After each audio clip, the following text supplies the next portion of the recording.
So welcome everybody to the Writer's Way. I'm gonna be muting you, Bear, in just because we to cut out some external sound, and I will unmute you when the time comes.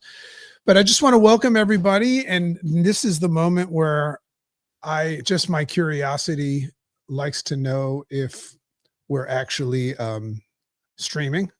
Right. I always like to know if this is actually working. It's just this strange thing that I do, um, and it helps me get grounded in this whole thing. So what I do is I'm going to go, for those of you that have never streamed from another platform, we're using StreamYard. And what it is that I do is I basically just go to, I guess you call it your activities list, and you click on your activity and it shows you what is happening in your world. And sure enough, there is the Writer's Way taking place.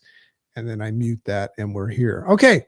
So I guess we will probably just, as somebody that watches and is interested in the Writer's Way, which is fun and it's growing, you're just going to have to go through that process with JC every time. So welcome everybody to the Writer's Way. My name is Dr. JC Dornick, otherwise known as the Dragon, which is the personality from as the host of the Make Sense with Dr. JC podcast. So if you're into any of the stuff that I do, that would be a fun place for us to work together.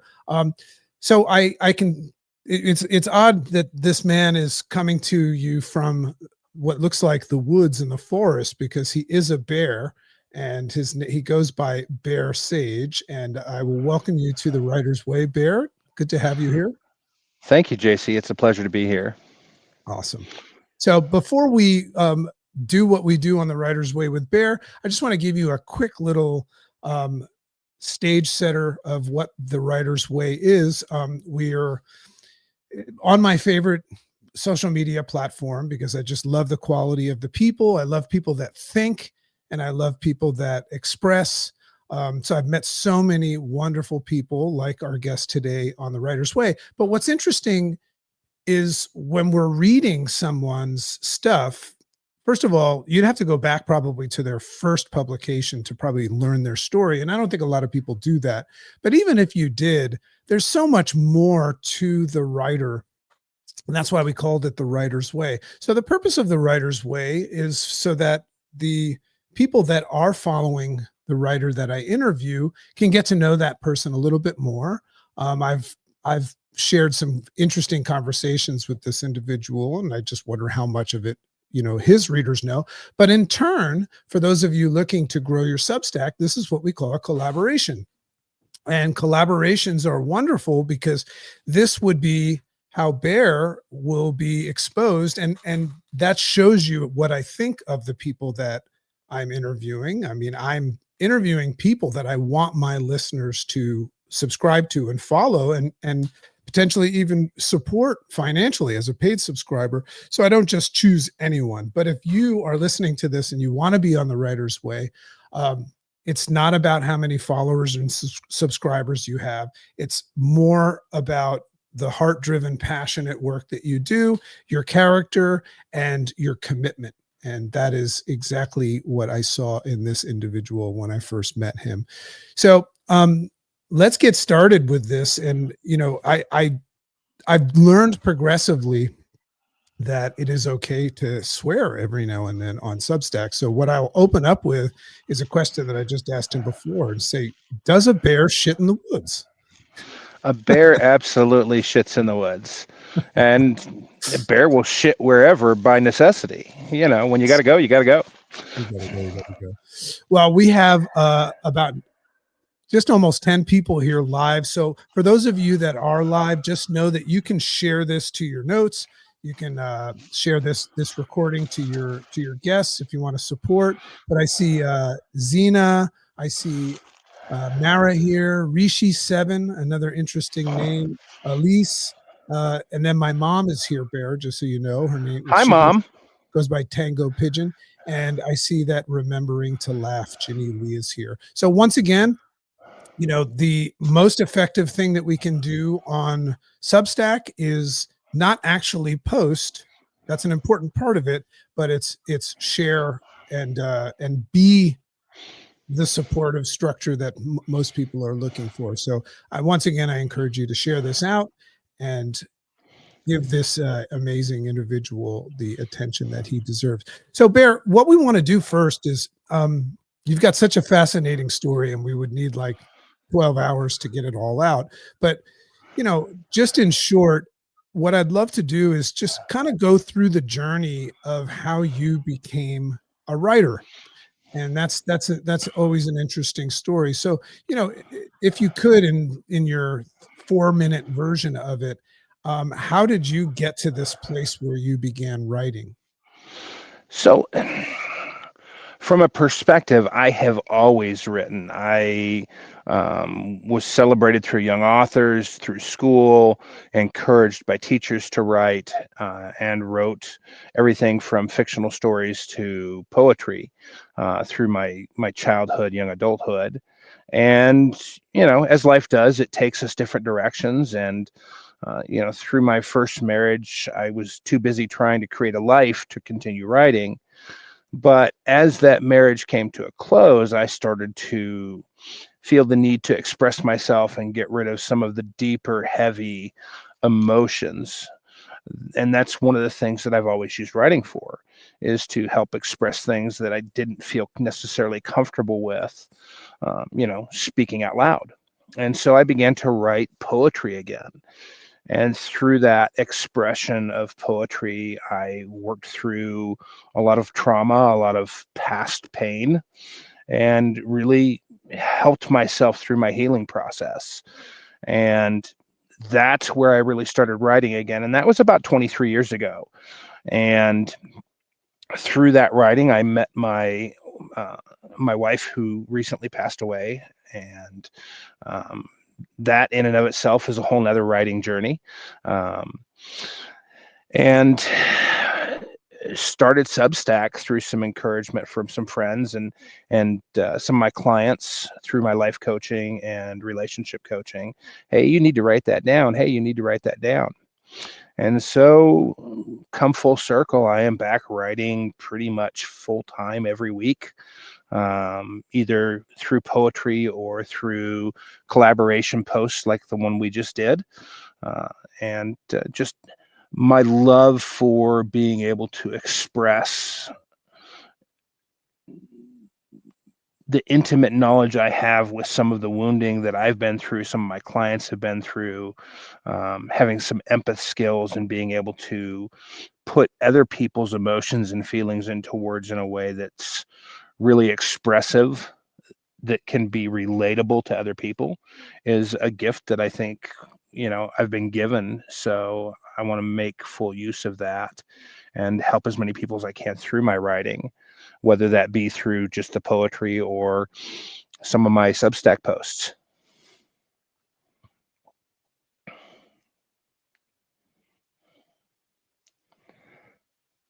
It's funny how some of the greatest stuff that I ever say happens while I'm muted. I love it when that happens.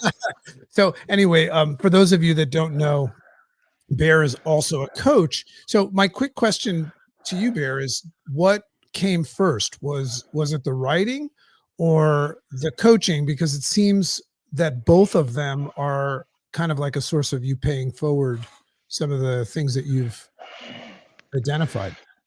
So I think from an aspect, right, we could get really deep in the weeds on a couple of those things. I have always had the mindset of a coach. I've always been somebody who helped others. Mm. So even through my earlier phases of career where I did construction, owned my own construction company, my goal was always to help elevate and find people that I could bring along or help through their situation. And so I've always been in that mode, but the life coaching and relationship coaching has really taken center stage since about the time COVID hit. Mm. And I've started to really focus on making that my full-time job. Um, fits in with what I want to do in life and where I'm at. And it's really, it's a gift to be able to give that to others. And then the writing aspect of it, for me personally, right, as an empath, what I feel, what I experience when I work with others is I pick up very strongly on their emotions. So I will feel a lot of their pain, their angst, their struggle, and I will feel that from a physical level. And so for me, in order to ground, the way that I handle that personally is I write it out. I will write it through either a journal expression or a poem to help me process that and understand it. And that's part of my process. That's part of where a lot of my writing comes from. I've written articles such as, The Oracle of Anonymity, where I was dealing with one of my clients out in San Diego who spent a lot of time going to adult bookstores to perform fellatio on other males. And that thought process and the whole aspect of being lost and not really having any connection to those people brought about this, this energy of, hey, let's express what that's like so that other people can understand what this person is going through on a deeper level. That's So fascinating. it's where a lot of my writing comes from. It's not just personal experience. It's the experiences I get through some of my clients and needing to release that so I don't hold on to it, because not all that energy is really pleasant, right? Some of it's pretty negative, and I like to try and live in my own positive energy, not everybody else's negative when I can. There's so many things that I wish we could unpack there, but one of them, I mean, like, well, I mean, it's just so fascinating because I just recently did a whole, and I'm gonna just toot my own horn. I spent a lot of time just focusing on the rise and fall of AI, and I just recently did something on that.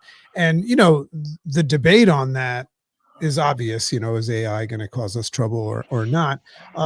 But every time I interview a human, and I've never actually like met this guy and squeezed him, but I'm under the impression that he is actually a real person. I mean, he on a 179-acre piece of property building, homes for his family and all that stuff. He's one of those off the grid guys. Usually when I talk to Bear, he's in his car, like making what appears to be a one-day journey down his own driveway. But, anyway, what's interesting, Bear, is almost I would go ahead and say almost everybody that I've interviewed that is a writer, at least the ones that I've come across, always talk about the beginning of their journey as not having any intention of becoming a writer, rather using the vehicle of writing as a healing process, and I think everybody out there is trying to heal. I frequently encourage my clients, Bear is somebody that is in our Make Sense Academy, which is how we first met. And now hearing him talk, I can just tell why we resonate so much, because he's a very open and curious person. And you can tell that in how he describes his writing. But it's so fascinating that people that consume writers probably feel some sort of a deep connection to them. And there's an obvious reason why. It's because the origin of the writing comes from this self-healing process. And then whether somebody, just like you said, people said, you should share that, you should share. I mean, that's the way that I started my podcast. Is I started to think to myself, hey, this might be valuable to others rather than just healing myself. And others would say, you should share this around. And then I'm like, oh, okay, I guess I'm a podcaster now. That was my first episode. So tell me a little bit about your thoughts on that process of how, I guess what I would say is, when you write now, is it more for you? Who gets more out of it, you or your reader? I would say at this point in the process, there's a mix of both. When I write poetry specifically, Right. that process is for me. Hmm. I love building imagery and metaphor. It's part of who I am. I think a lot of times in metaphor. In my coaching life, I analyze and I put forth metaphors that help people learn the lesson and take it home. Right. You know, one of the things that you utilize in your response system, right, is the North Mhm. Star. Right. And for me, even when we first met, for example, I said, that's so much like what I use. I call it the GPS. We all have to put a destination in our GPS. That's a North Mhm. Star. Right. I think in those metaphor terms. And so when I put something out as far as like a Substack post or the thought process that we just went through about labels and branding, right? Right. That's very much for other people. They're lessons that I've already come to some sort of conclusion, not a full conclusion, because I'm always willing to revise and rethink things because I'm never going to be stuck in concrete. I don't want concrete galoshes on my thought process. But I have some idea of what I feel or what I think is right and the right questions to ask. And so when I put something out that way, the goal, right, is to help other people begin to think about things in a different light, such as the labels and branding. What labels are you carrying that are truly yours versus ones that you were given from childhood? Yeah. So So this it, it one thing that I noticed, because there's two sides to this. Very often when you're in the realm of like reading what writers write, you kind of label yourself as a reader. But one of the if I could speak to all of my listeners, like actually have a conversation with them, and the topic was, what can we do for you, JC? How could I what could I offer you? What would you like? And I would say, I would like to know what you think. So, when Brett Bear and I had this collaboration, I saw a couple of his dedicated fans not only say, "Hey, that's some good shit, Bear." They actually said, "Here's why. Here's what it meant for me." And then the writer becomes the reader. I don't think people understand that some of the best stuff that I read are comments that people yes, respond. And this is an interesting dynamic because if somebody, I think for the most part, Substack is full. If you look at all the people on Substack, it's more readers than writers because a lot mhm, of people might be afraid to share their own opinion. But I just want everyone to know that is a reader that the moment you chime in, first of all, it's just a delicious treat for the writer, right? And I can't imagine any writer wouldn't be excited to read a comment, as many as there are. But you become the writer, and it's just a fun dynamic because even though Bear came up with the idea, just like he did when we did our collaboration, I got to write about it. And what an interesting, that's one of the things I just realized right now in this light. What I love about Substack is the exchange. So I would just encourage everybody that is kind of like labeling themselves as a consumer and a reader, turn yourself into a writer and let the writer know and others that are watching, maybe hiding behind the bushes, what you think, because that's what's really interesting is not what the writer wrote, it's what you think about it. Do you agree? I do agree. Yeah. I think from a perspective as writers, right, when we get feedback or commentary, it's engagement. And when we have engagement, it carries that conversation a little bit further or even in a little bit different direction. Right. And I had some really, really strong, intelligent conversations around that article that we just posted on labels and branding, Mhm. and thought-provoking conversation, and I love that aspect of it. Right. It's actually my favorite content to read is what people think about what I've been thinking about. It's fascinating. Um, so let's kind of shift gears a little bit. Like one of the questions that I love to ask writers is if somebody happens upon Bear Sage, and that's the name of his Substack, and it's funny because until you actually get to meet him, like you're meeting him now, you kind of wonder, like, Bear Sage, is that his real name? Does he look like a bear? Is he a bear? Is it a man or a woman? We don't know, right? So now, as you can see, he kind of does look and sound like a bear in my terms. But what can people expect when they happen upon your Substack? So first and foremost, expect 100% blunt Bear Sage Yeah. truths. I I am will, not I a will, I will say that is true. I don't sugarcoat what I think. Um, I keep it down to earth. I keep it really well grounded, but I'm not afraid to touch the sensitive stuff. You know, I I will write about everything from emotional loss and grief to childhood trauma to aspects of, why we are who we are, such as the labels and branding. And, you know, I treat my writing very much like my coaching style. You know, if you're coaching with me, I may look at you and say, look, you need to pull your head out of your ass because you're really not thinking about this the right way. I'm very direct, but at the same time, I also have a very deep compassion and empathy that connects with people. It's, if you noticed, even in the toning of, hey, you really need to pull your head out of your ass. It's not an anger thing. It's not a, hey, you're being dumb. It's, look, you need to look at things from a different perspective. Let's look at this, right? Because when we work with people, when we talk to people, when we try and present things, what we're really doing is we're creating a different viewpoint, a different perspective. We're trying to open them up, right, to something new. And sometimes that's hard to do.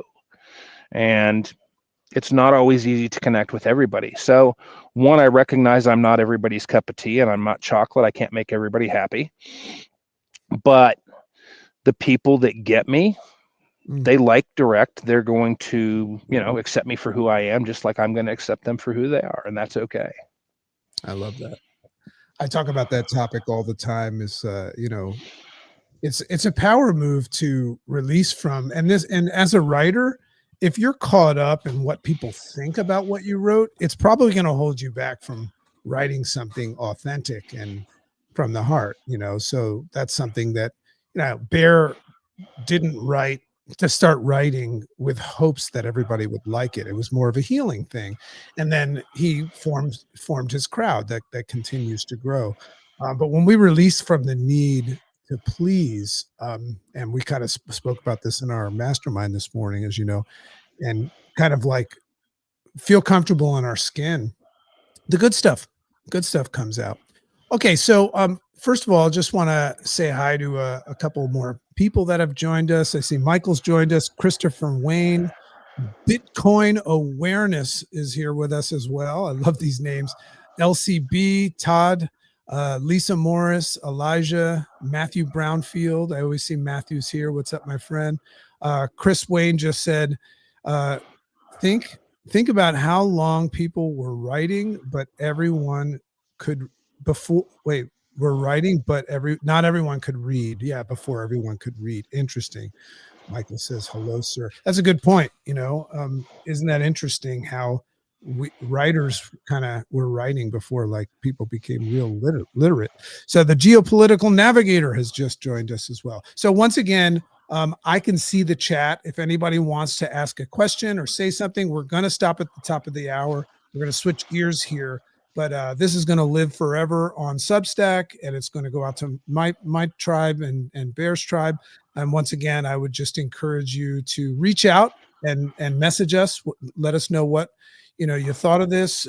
Definitely subscribe and support Bear. And if you've never met me before, I welcome you to see if there's any value in that. Bear, what I want to do now, let's just acknowledge the what's in it for me concept. Not in a bad way, but I know that a lot of Substackers out there who have not gone through the test of time to figure things out, there's value in asking somebody that has gone through that and they're finding success. what their most high leverage activities are, their most effective activities. What, as far as Substack goes, what have you noticed is the best approach and strategy with the time that you have to become, hopefully one day, a full-time writer on Substack? So first and foremost, engage. And I'm not talking about with just your writing. Right. Engage with others and their writing. Right. Lift them up, encourage them, restack with some notes and thoughts of your own, comment in the comment sections. Just like we were talking about, a couple of people that posted high level thoughts in Right. regards to our co-authored article. Those are the kind of engagements that really matter. Yeah. You will find more people will reach out to you and take a look at you based on what you're putting on other people's stuff than if you just continue to post your own stuff. You need to be engaged, and you need to be engaged in a big way as much as you can. Notes are really a key element as well. I'm guilty of not doing enough notes. And I will say, for me personally, my chat, I don't allow people to come in and post things in my chat. My chat is about community.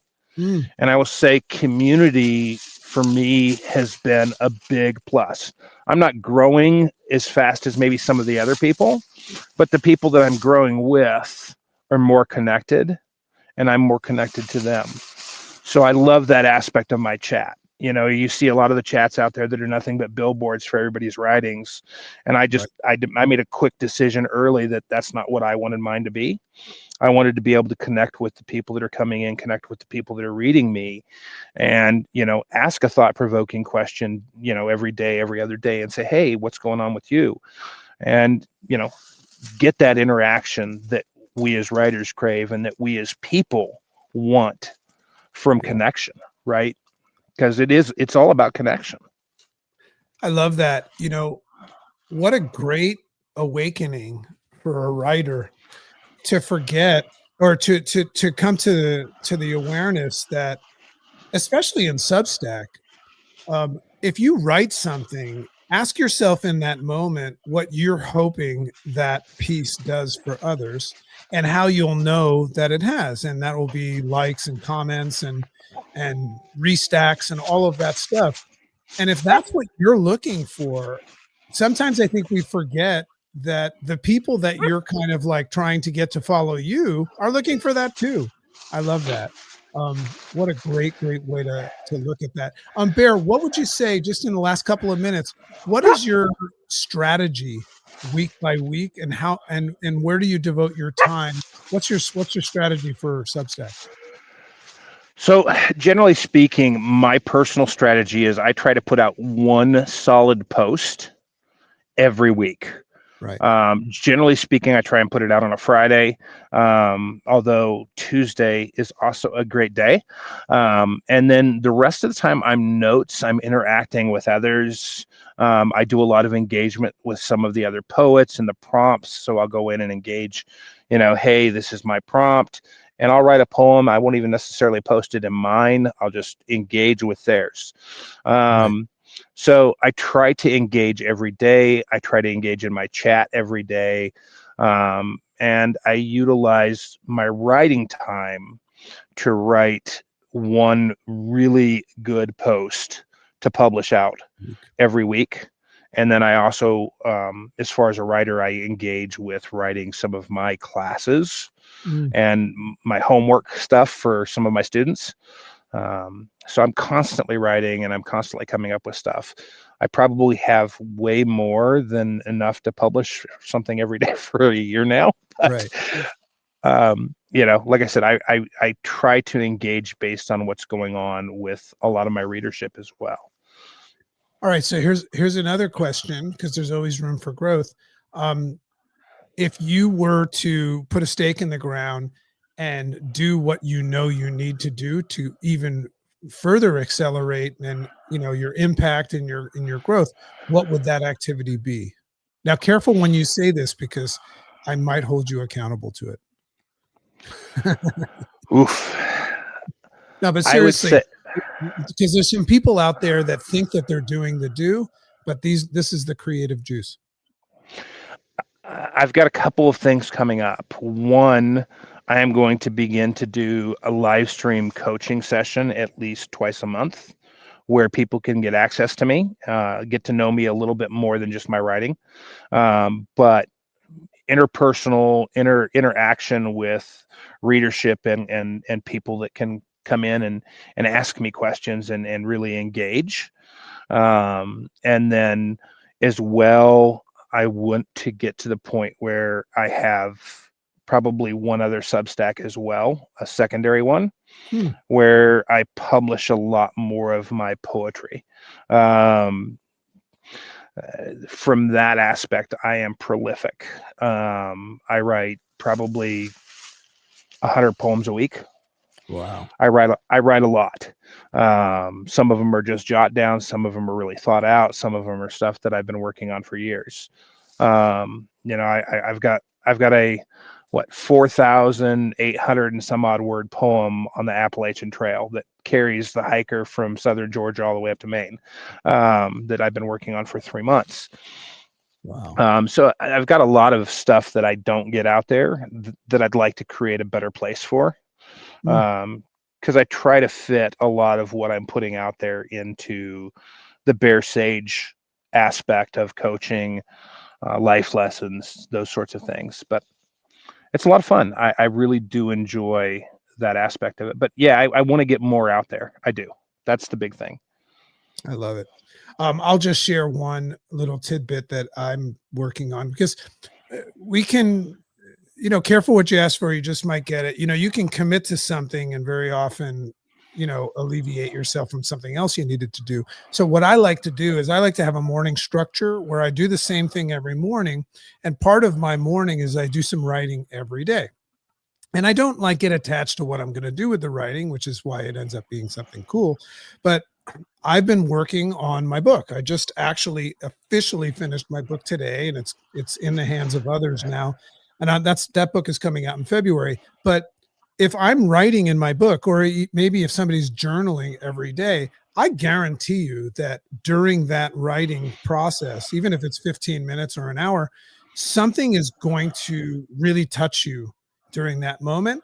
And I would just encourage people to use that distinction, that awakening that you really feel as your content for the day. And that's how I do my rise ups in our Make Sense Academy. The news is out. And most of my content that I put out, the notes that I put out, and all of that stuff is all themed on something that actually I felt that morning. So if you're in a morning structure, and I recommend that to everybody, and writing is part of it. And if you're a writer, I would encourage you to do some more reps. I think that you'll be surprised at what happens when you just allow yourself to go through the creative process like he does with all these poems and things like that. You'll have this moment as the writer where you'll go, holy shit, that's really cool. And that would be a great thing to post that day because you'll find that other people will say, holy shit, that's really cool as well. Because we're all the same. So, Bear, thank you so much for being here. As a reminder, we've got a bunch of people watching us right now.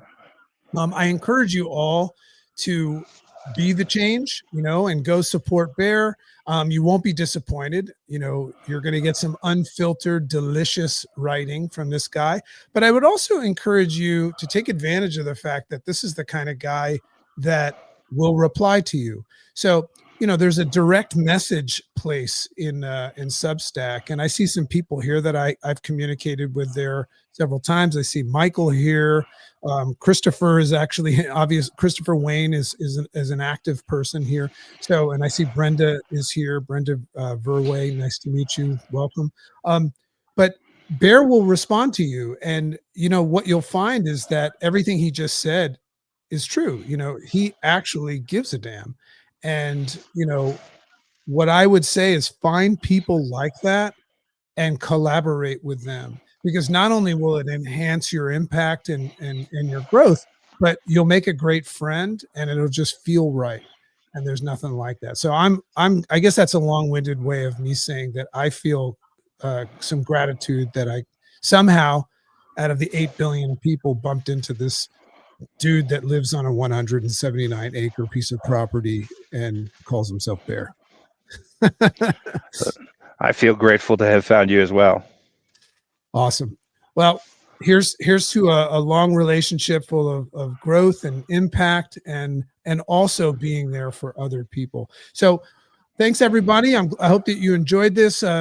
What happens with this video next is it will go out to everybody in a post. I hope that you'll put your comments on that and share it out with other people. And if you want to be on the Writer's Way, let me know. I have a form that you can fill out that just, first of all, tells me if you're real or not, and gives me the ability to have a little bit of a conversation with you and see if you're right for this show. And if you are, then you could be on the Writer's Way. So love and appreciate you all. Have an amazing day. I'll be live as always Monday mornings at 8 a.m. And that is where I do my live version of my podcast. And I hope to see some of you there. And once again, go subscribe, support this amazing individual, and be part of the process of watching him grow. Thanks so much for being here, Bear. Thanks, JC, for having me. All right. Have a wonderful day. Bye-bye now, everybody. We'll see you next time.